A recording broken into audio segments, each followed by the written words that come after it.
수 있다는 것이 얼마나 큰 은혜고, 뭐든지 이렇게 내가 그것이 복으로 못 느끼고 은혜로 못 느꼈는데 아파 보면 그게 복이고요, 했던 걸 못 해보면 그게 은혜였고 복이었구나, 너무나 감사한 것이고 깨닫게 됩니다. 오늘 이렇게 여러분 예배의 자리에 나오셔서 하나님 예배할 수 있다는 건 큰 은혜인 줄 믿습니다. 네, 여러분 나온 한 분 한 분마다 마음과 뜻과 정성을 다하는 여러분의 예배를 하나님 기뻐 흠양하시고 한없는 은혜와 평강으로 여러분 삶을 한 사람 한 사람 축복하여 주시길 원합니다. 우리 옆 사람과 인사했으면 좋겠습니다. 잘 나오셨습니다. 은혜 많이 받으세요. 은혜 많이 받으세요.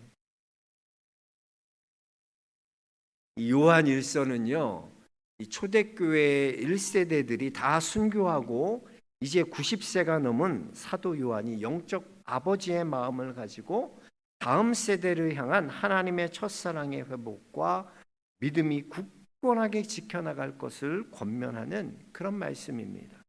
특별히 요한 1서에서 사도 요한은요, 이 끊임없이 사랑에 대해서 말씀하고 있습니다.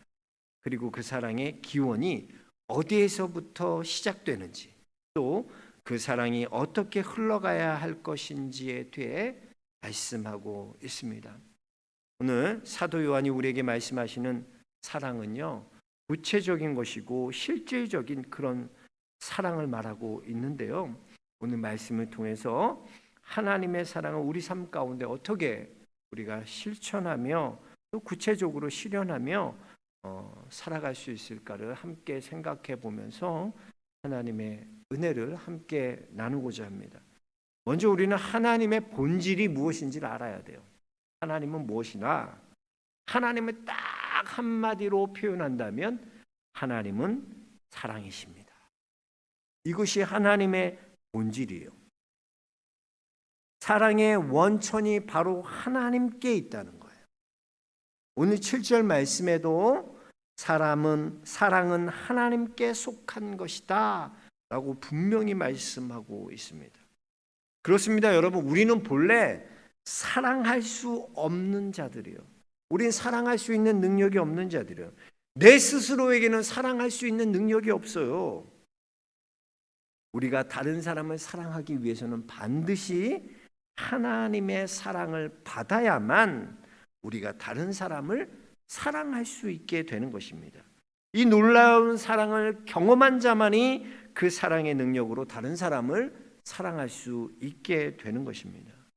저는 먼저 우리 영락교회 모든 성도님들이 이 하나님의 사랑으로 먼저 우리 자신들이 풍성해지시길 주의 이름으로 축복합니다. 사랑이신 그 하나님이 먼저 내 안에 풍성해질 때 비로소 이 사랑이 나를 통해 흘러가게 되는 것입니다. 이게 바로 사랑의 원리예요. 사랑은요, 먼저 하나님의 한없는 그 사랑을 우리가 받아서 그 받은 사랑으로 우리가 다른 사람을 사랑하는 것이 하나님이 가르쳐 주신 사랑의 원리라는 거죠. 여러분, 하나님께서 아브라함을요, 너는 복이 되라, 복의 근원, 복이 되게 하셨어요. 창세기 12장에 보면 내가 너로 큰 민족을 이루고 내게 복을 주어 내 이름을 창대케 하리니 너는 뭐가 되라? 복이 될지라. 우리는 이 말씀 너무 좋아하잖아. 아브라함의 복이 됐어. 하나님 나도 복이 되게 해주세요. 나도 복을 받아야 됩니다. 복된 삶을 살아야 합니다. 우리 그렇게 얘기해요. 그런데 여러분, 하나님께서 아브라함에게 너는 복이 되라 하신 이유에 대해서 여러분 생각해 보셨습니까? 왜 하나님께서 아브라함을 택하시고 그에게 너는 복이 되라 하셨을까요? 우리가 아브라함이 복이 되었다는 것보다요, 더 중요한 것은, 더 생각해야 될 것은 왜 하나님께서 아브라함을 복이 되게 하셨는지를 깊이 생각해 봐야 한다는 겁니다. 그렇습니다. 아브라함이 복이 된 것은 아브라함 자신을 위한 것이 아니라 하나님께서는 아브라함을 통해 모든 족속이 복을 받길 원하셨다는 거예요. 즉 하나님께서 아브라함이 복의 통로가 되어서 아브라함을 통해 하나님의 복이 나타나길, 드러나길 원하셨다는 것입니다. 하나님의 자녀가 된 우리도 마찬가지예요. 하나님께서 우리를 통해 하나님의 사랑이 드러나길 원하십니다. 내가 그런 하나님의 사랑의 통로로 쓰임받길 원하신다는 거예요. 세상 사람들이 어떻게 하나님의 사랑을 알고 깨달을 수 있겠습니까? 바로 나를 통해서 하나님의 사랑을 알고 하나님의 사랑을 깨닫게 되는 줄로 믿습니다. 마태복음 14장에 보면요, 오병이어 이후에 예수님께서 배를 타고 먼저 가고 제자들이 가는데 예수님께서 저녁에 해 저물 때 무리를 건너 오시는 거예요. 그러니까 사람들이, 제자들이 난리가 났어. 이거 유령이다, 괴물이다, 무서워 비명 지르면서 난리가 났어요. 근데요, 한 사람은 달랐어요. 누군지 아세요? 베드로요. 다 무서워서 비명 소리가 있는데 베드로는 뭐라 그러나, 그 예수님을 보면서 베드로는 뭐라고 외칩니까? 주님, 만일 주님이시거든 나를 명하사 무리로 오라 하소서. 무슨 말입니까? 예수님의 능력이 예수님을 통해 나타나는 것, 그것은 당연한 겁니다. 그런데 주님, 이제 그 예수님의 능력이 나를 통해서도 드러나게 하여 주옵소서. 나를 명하사 무리를 걷게 하여 주옵소서. 베드로의 시각은 다른 거예요, 여러분. 여러분, 우리는 본래 사랑할 수 없는 존재예요. 사랑이 불가능한 존재예요. 그런데 여러분, 예수 그리스도의 사랑이 내 안에 있다면 그 사랑이 나를 통해 드러나기를 구해야 돼요. 원해야 돼요. 베드로처럼 예수님은 사랑이십니다. 예수님이 사랑 자체세요. 그런데 그 예수님의 사랑이 나를 통해서 좀 드러나면 안 되겠습니까? 나를 통해서도 예수님의 사랑이 증명되게 하여 주옵소서. 그렇습니다, 여러분. 하나님의 자녀임은 우리가 어떻게 증명됩니까? 어떻게 증명하며 살아갈 수 있어요? 여러분을 통해서예요. 우리가 6월 VIP 초청 잔치를 준비하고 있지 않습니까? 우리가 오늘 다 프린터물 나눠 받으셨죠? 거기에 보면 우리가 4가지 행동 지침을 만들었어요. 그 행동 지침이 뭐예요? 알리자, 자랑하자, 만나자, 기도하자. 알리는 거예요, 알리는 거예요. 우리가 하나님의 자녀를 알리는 길이 어디 있습니까? 바로 사랑이신 그 하나님의 사랑이 나를 통해 증명돼야 한다는 거예요. 우리가 보통 간증을 듣거나요, 아니면 믿음의 사람들의 신앙의 그런 이야기를 들을 때 우리는 참 감동합니다. 대단하다. 어떻게 저렇게 살 수 있지? 어떻게 저렇게 할 수 있지? 야, 정말 하나님의 은혜다. 그렇게 우리는 생각하기만 하고 있다는 거죠. 여러분, 생각만 해서는 안 돼요. 제3자의 시각이 아니라 베드로처럼 주님의 사랑이 나를 통해서도 좀 나타나게 하여 주옵소서.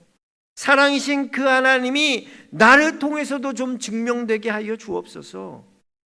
이것이 하나님의 사랑을 구체화하는 방법이라는 거예요. 저는 우리 영락교회 모든 성도님들이 하나님의 사랑이 여러분을 통해 증명되는 귀한 믿음의 삶들이 되시길 주의 이름으로 축복합니다. 그리고 우리는 우리의 모든 노력과 열심이 어디에서부터 시작되는지 그것을 늘 점검해야 돼요. 하나님의 사랑으로 한 것만 의미가 있고요, 열매를 맺게 된다는 거 여러분 꼭 기억하세요. 고린도전서 13장에 보면 사랑장이라 그러잖아요. 이 사랑장의 결론이 뭐예요? 사랑 없으면 아무것도 아니라는 거예요. 즉 사랑 없는 열심, 사랑 없는 노력, 그것은 열매 맺을 수 없다는 거예요. 열심은 있는데, 수고는 있는데, 그것이요 예수 그리스도의 사랑으로부터 시작된 것이 아니라면 그것은 열매를 맺을 수 없습니다. 그렇습니다. 여러분, 열심히 하는 거 좋은 거예요. 열정적으로 하는 거 좋은 겁니다. 수고하고 노력하는 거 좋은 거예요. 그러나 여러분, 가장 중요한 것을 잊지 마시기 바랍니다. 예수 그리스도의 사랑이 빠진 헌신, 예수 그리스도의 사랑이 빠진 열심, 예수 그리스도의 사랑에 빠진 봉사, 예수 그리스도의 사랑이 빠진 섬김은 다 헛된 것입니다. 오직 예수 그리스도의 사랑으로 시작한 것만이 의미 있고 그것만이 열매를 맺게 되는 거예요. 그래서 교회 봉사를 하다 보면요, 이렇게 제가 봉사하는 거 보면 청년 때는 엄청 열심히 했던 사람, 청년회 저분 청년회 회장 출신이에요. 저분은 청년회 때 뭐 임원도 하고 또 얼마나 옛날에 얼마나 구역장도 하고 얼마나 열심히 했는지 몰라요. 그런데 보면요, 그렇게 열심히 했던 사람이 언제부터인지 섬기는 자리에서 보이지 않고 교회를 멀리하는 그런 경우들을 종종 보게 됩니다. 그래서 왜 그런지 제가 물어보면 다 그래요. 목사님 너무 힘들어요. 너무 지쳤다는 거예요. 봉사하다가 보니까 사람들 때문에 내가 상처를 너무 많이 받게 된다는 거예요. 내가 이렇게 열심히 일하는데 내가 이렇게 하면 누군가 날 도와줄 줄 알았는데 아무도 도와주는 사람이 없다는 거예요. 다 이유가 있어요. 그런데 여러분, 우리가 그런 마음이 들고 그럴 때요, 우리 자신을 다시 한번 점검해 봐야 돼요. 내가 하는 열심, 이렇게 내가 하는 노력, 내가 하는 섬김, 내가 하는 봉사가요, 내가 하는 모든 수고가 이 모든 것이 출발이 어디에서부터 시작되고 있는지, 내가 정말 예수 그리스도의 사랑이 그 사랑으로부터 시작되고 있는지, 아니면 어떤 친분관계나 어떤 공명심이나 어떤 내 만족이나 이런 다른 것들 때문인지 우리는 철저하게 항상 우리 자신을 점검해 보아야 한다는 것입니다. 하나님의 그 사랑으로 감당하는 것은요, 반드시 열매 맺게 되어 있습니다. 지금은 열매가 없는 것처럼 보여져요. 아무것도 변화된 게 없는 것처럼 보여져요. 그러나 하나님의 사랑으로 감당한 모든 것은 반드시 귀한 열매를 맺게 되는 줄로 믿습니다. 저는 우리 영락교회 모든 우리 성도님들이 하나님의 사랑으로부터 시작된 헌신, 하나님의 사랑으로부터 시작된 섬김, 하나님의 사랑으로부터 시작된 열심으로 마침내 귀한 열매를 맺게 되는 그런 복된 삶들이 모두 되시길 주의 이름으로 축복합니다. 마지막으로 하나님의 사랑과 우리가 하나 되면요, 하나님의 사랑을 증거하지 않을 수는 없게 되는 거예요. 예레미야 선지자 고백처럼 내가 다시는 여호와를 선포하지 아니하며 그의 이름으로 말하지 아니하라 하면 나의 마음이 불붙는 것 같아서 골수에 사무치니 답답하여 견딜 수 없나이다. 하나님의 사랑이 나 안에서 하나가 되면요, 하나님의 그 복음을 증거하지 않을 수가 없게 된다는 거예요. 우리 오늘 말씀, 우리 12절, 13절 말씀 다시 한번 같이 우리 한 목소리로 읽어봤으면 좋겠어요. 요한 1서 4장 12절, 13절 말씀 같이 한번 읽어보겠습니다. 어느 때나 하나님을 본 사람이 없으되 만일 우리가 서로 사랑하면 하나님이 우리 안에 거하시고 그의 사랑이 우리 안에 온전히 이루어지느니라. 그의 성령을 우리에게 주심으로 우리가 그 안에 거하고 그가 우리 안에 거하는 줄을 아느니라 그랬어요. 네. 자 보세요. 그의 안에 거하고 그가 우리 안에 거하게 되면 그의 사랑이 우리 안에서 온전하게 이루어진다라는 거예요. 이렇게 하나님의 사랑이 우리 안에 거하면요, 우리는 하나님의 마음을 갖게 되는 거예요. 하나님의 마음이 무엇입니까? 자기 생명을 주시기까지 영원히 죽을 수밖에 없는, 영원한 형벌을 받을 수밖에 없는 우리에게 새로운 생명을 주시기 위해서 자기의 생명을 주신 예수 그리스도의 십자가의 보혈의 사랑입니다. 이 사랑이 우리 안에 거하면요, 우리가 가만히 있을 수가 없는 거예요. 우리를 향하신 아버지의 마음, 아버지의 사랑을 알기 때문에 우리 또한 그 사랑의 마음을 증거하며 살아가는 증인의 삶을 살아가게 되는 거예요. 그래서 오늘 설교 제목처럼 사랑하면 전도하지 않을 수 없게 되는 겁니다. 사랑하면 전도할 수밖에 없어요. 왜 그렇습니까? 예수 그리스도의 사랑이 내 안에 있습니다. 예수 그리스도의 사랑이 뭔데요? 자기를 죽기까지, 자기 자신을 죽기까지 우리의 죄와 허물을 위해서, 우리의 영혼을 구원하기 위해서 자기 목숨을 버리신 그 십자가의 그 사랑, 그 사랑이 내 안에 하나가 되면 우리는 그 사랑을 증거하지 않을 수 없게 되는 거예요. 왜? 그 아버지의 마음을 내가 알기 때문에, 너무나 잘 알기 때문에. 여러분, 혹시 사형수 고재봉의 간증에 대해 하는 거 들어보신 적 있으세요? 옛날 이제 부흥 강사들이 고재봉에 대한 설교를 간증을 많이 했는데 아세요? 고재봉.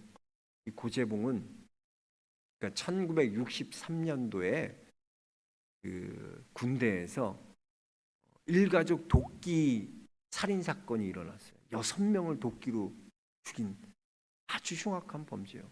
왜 죽였냐면 이 사람이, 이 고재봉이가 이 대대장 공관병이었어요. 공관병이었는데 너무 자기를 머슴처럼 그리고 밥도 제대로 식사도 주지도 않고 너무나 배고파서 고기를 있는 거기에 있는 신문지에 들면 그걸 가져가는데 그걸 본 거야, 가정부가. 그리고 그거를 대대장이 고발해서 7개월을 감옥 옥살이를 한 거예요. 감옥에, 군대에서.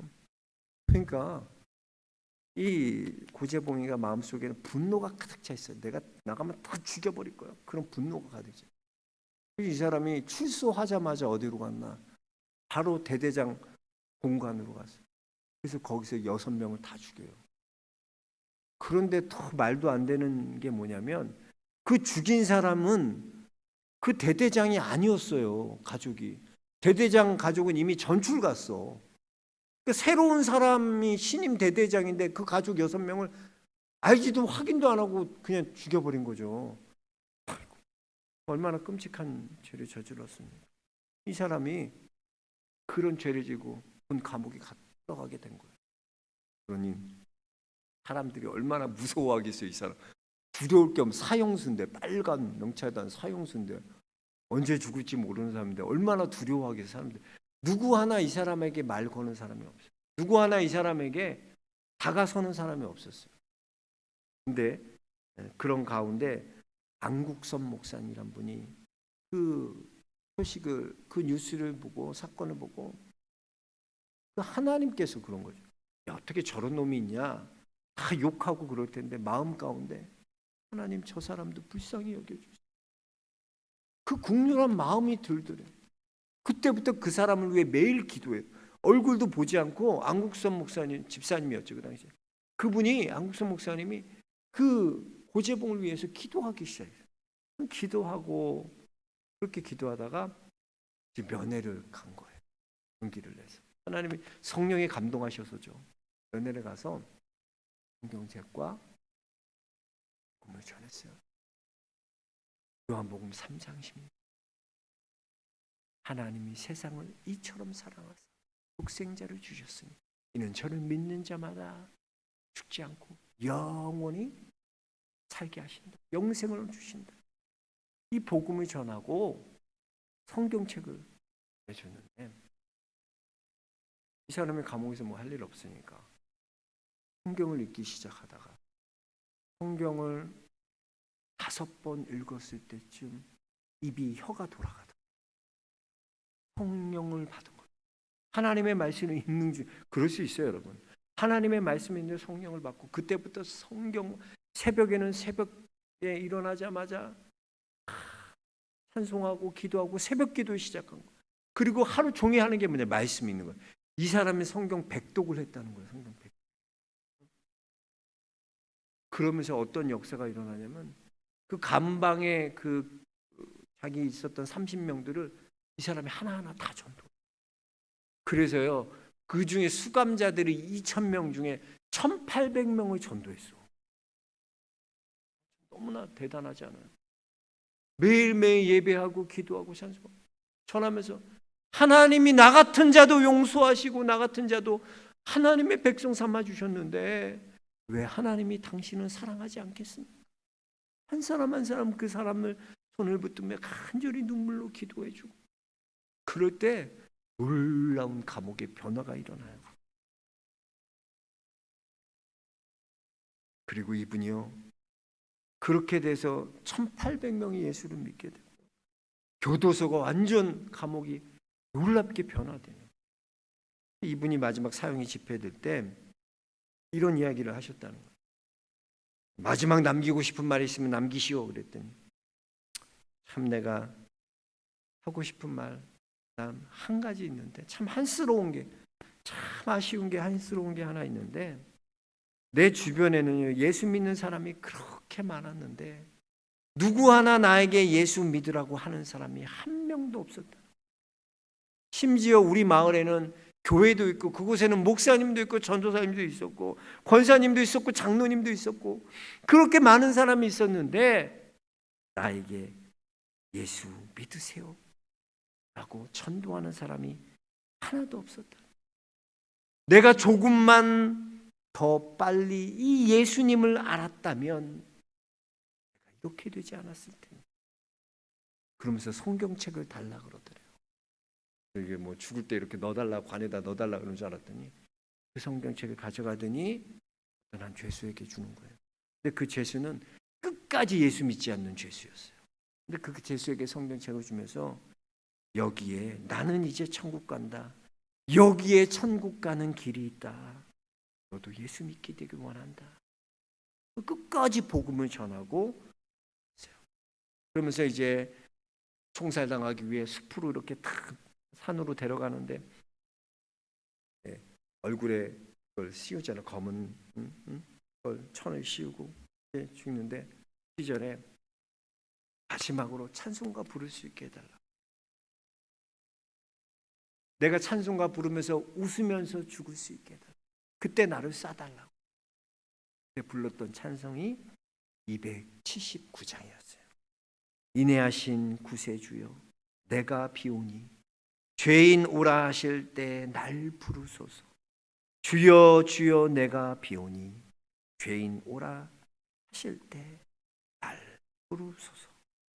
이 찬송 부르니까 총 쏘려고 했던 사람들이 다 흐느껴 우는 거예요. 같이 흐느껴. 도저히 쏘라는데 명령을 쓸 수가 없는 거예요. 한 곡 더 찬송을 했다고 해요. 그게 493장이에요. 내가 천성 바라보고 가까이 왔으니 아버지의 영광 집에 나 쉬고 싶도다. 나는 부족하여도 영접하실 터이니 영광 나라 계신 임금 우리 구주 주라. 이 찬양 부르면서 죽어간 거예요. 이 찬양 부를 때 총을 탁 쐈는데 나중에 이제 보자기를 벗겨 보니까 정말 그 총 맞아 죽으면서도 이 사람이 웃으면서 죽어가고 죽은 거예요.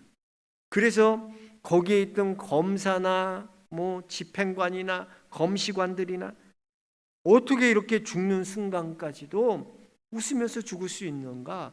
그가 믿는 예수가 뭐길래 네가 죽으면서 이렇게 웃을 수 있는가? 그 예수를 나도 믿고 싶다고. 그래서 여러분 거기 있던 사람들이 다 또 예수를 믿게 되었다는 그런 간증을. 저는 이 고재봉의 간증을 들으면서 그게 저 마음속에는 울립니다. 우리 교회, 우리 마을에는 교회도 있었고 목사님도 있었고 전도사님도 있었고 장로님도 있었고 권사님도 있었는데 누구 한 사람 나에게 예수 믿으세요라는 말 한마디로 전해주지 않았다는. 누구도 나에게 이 예수를 전해주지 않았다는 거예요. 그래서 그 사람은 죽는 그 순간에도 마지막 성경책, 자기 성경책을 끝까지 예수 안 믿겠다는 그 사람에게 주면서, 야, 나는 천국 간다. 나는 이제 하나님 천국에, 예비하신 천국에 가. 여기 천국의 길이 있다. 성경을 주면서 마지막까지 복음을 전하는 전도자의 모습으로 하나님 앞에 간 거예요. 왜? 여러분, 내 안에 하나님의 사랑이요, 내 안에 나와 하나님의 사랑이 하나가 되면 견딜 수 없어요. 복음을 전하지 않고는 견딜 수가 없는 거예요. 왜? 하나님이 사랑이시기 때문에. 얼마나 사랑하냐면 죽기까지 사랑하시기 때문에, 저 사람 위에 죽음도 불사하시고 죽기까지 사랑하시기 때문에, 그 사랑이 내 안에 거하면 우리 또한 사랑하면 전도할 수밖에 없게 되는 줄로 믿습니다. 이번에 VIP 초청 준비하고 있는데요, 여러분 주위에 아직도 이 예수님에 대해서 한 번도 들어보지 못한 사람, 교회 한 번도 나와보지 못한 사람, 난 절대 교회 안 가 그래서 한 번도 안 나오고, 그런 분들 있으세요? 생각나는 분 있으세요? 기도하세요. 여러분의 입을 통해서 호재본과 같이 천국 가게 되는, 천국 백성 되는 귀한 역사가 일어나게 주의 이름으로 축복합니다. 우리 모두가 사랑하면 전도합니다. 이 귀한 사명 갖고 끝까지 주의 사명을 감당하는 믿음의 성도들 모두 되시길 주의 이름 축복합니다. 하나님 감사합니다.